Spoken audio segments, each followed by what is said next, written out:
Alright, this is Vegeta8259 again, and this is the third work in progress video for the 1:100 scale G system Ex-S Gundam.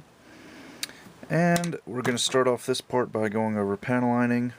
Anybody that's seen me panel line a kit before pretty much already knows the drill. We got a real touch marker and a Q-tip, and that's pretty much it. Just filling in the panel lines with the real touch marker, and then going in with the Q-tip and cleaning up the excess ink. Although, on this kit I noticed that some of these panel lines are scribed so deep, like on this piece for example, that I don't even think I need to fill them in.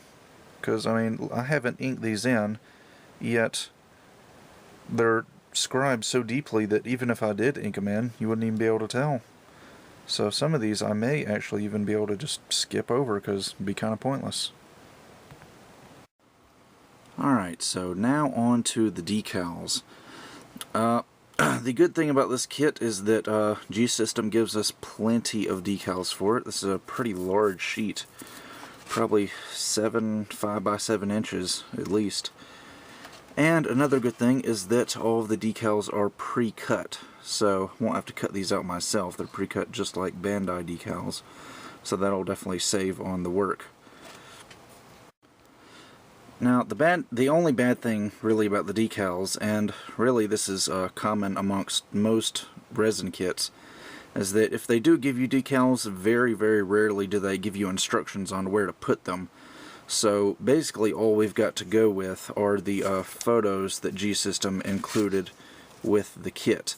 And they've got some additional photos on their website that you can use, plus you can look at the pictures that are in the instruction manual, but we don't really have any solid instructions, so we're just going to have to play it by ear, I guess. And when applying water slide decals, if you haven't already seen one of my tutorials, basically we're just going to take this, submerge it in water, take that out, and we'll just let it sit there for about 20-30 seconds. And it's actually going to be going on this large propellant tank right here. And you'll want a Q-tip to help smooth it out and help to transfer it on there. And then we'll just take this and the Q-tip and carefully maneuver it into place.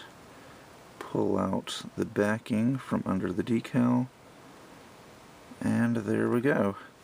And it'll have a few little bubbles and wrinkles in it, and that's what you use the Q-tip for, just to smooth any of those out.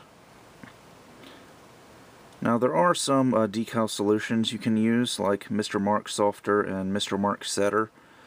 Mr. Mark Setter basically makes the decals adhere to the parts better.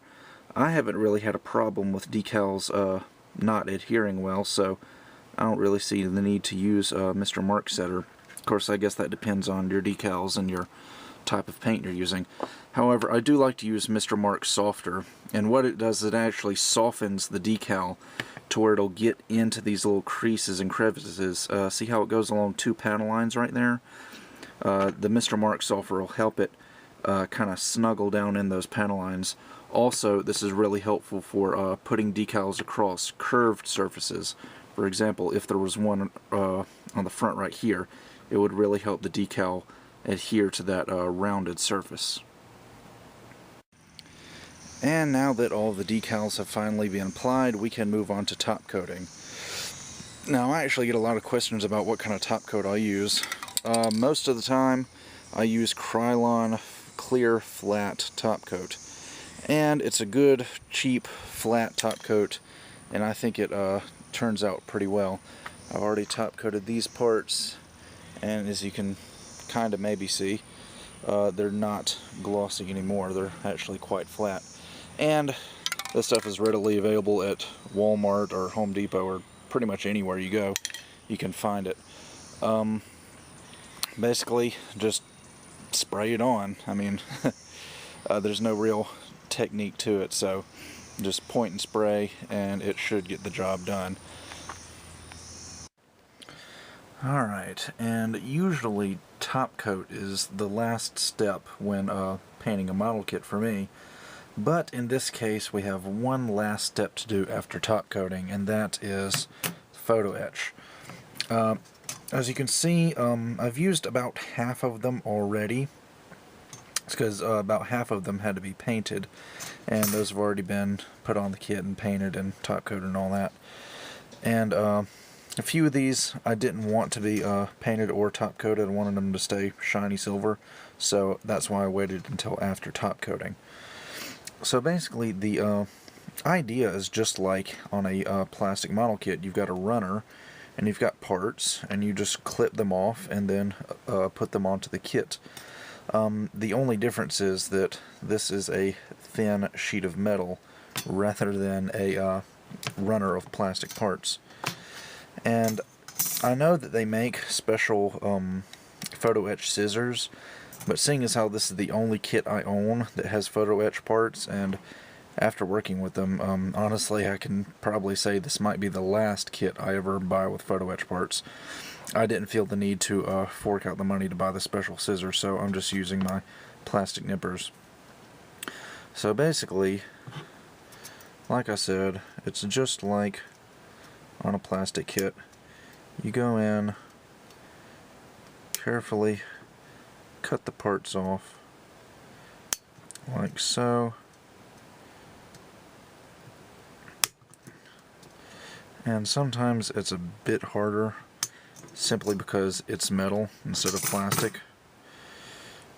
And you want to be careful not to bend the parts too much. I accidentally bent this one a little bit, but it's not too bad. And another thing that makes it a little bit harder than plastic is that for cleaning up the nub marks, you can't use an X-Acto knife because that's not going to cut through metal. And sandpaper is not going to do anything either. I already tried that. So I'm using this metal file to clean up the nub marks and make them nice and flush so they're not sticking out everywhere. And then after we do that, all we gotta do is take a dab of super glue and glue it into place. I believe it goes there. And it'll just glue into place like so, and that's pretty much all there is to it. These large photo etch parts like this really aren't that bad. They're actually pretty easy, but some of them are extraordinarily tiny. See these little tiny pointy things along these flaps right here? All those are photo etch. You don't even know what stress is until you've had to cut out, file down the nubs, and glue on these tiny little photo etch parts. And man, I just about had a meltdown trying to work with those things. So, like I said earlier, this may be the last kit that I buy that has photo etch parts on it, but hopefully in the end it'll add a nice bit of detail to the kit and it'll be worth it in the end. Now, one last thing I did want to show off about this kit, which I thought was pretty cool, pretty simple but cool, are these little things. Basically, this is a sheet of clear plastic, and G-System has pressed little lens-shaped, I guess, cavities into the plastic. And I went in with a little bit of clear green paint and sprayed those. And basically, what we're going to do is take those and put them over this camera right here on the knee. So you just take your hobby knife and carefully cut around the edge of the camera like so. Come on.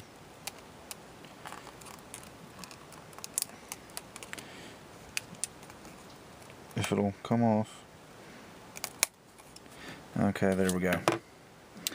And then all you've got to do is just slip it in there And now you've got a nice clear camera lens with some little mechanical detail on it. And I really like this. I wish Bandai would do this, actually, because most of the time when Bandai gives us for the camera, it's just a clear piece with no detail on it at all. And I think this adds a nice little touch of definition to the camera lenses.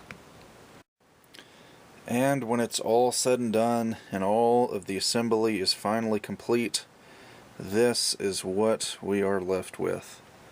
The completed Ex-S Gundam. Man, this took a lot longer than I wanted it to. And at times it was frustrating and challenging. Possibly the most challenging kit I've built. Maybe. I don't know. Nightingale was pretty challenging as well.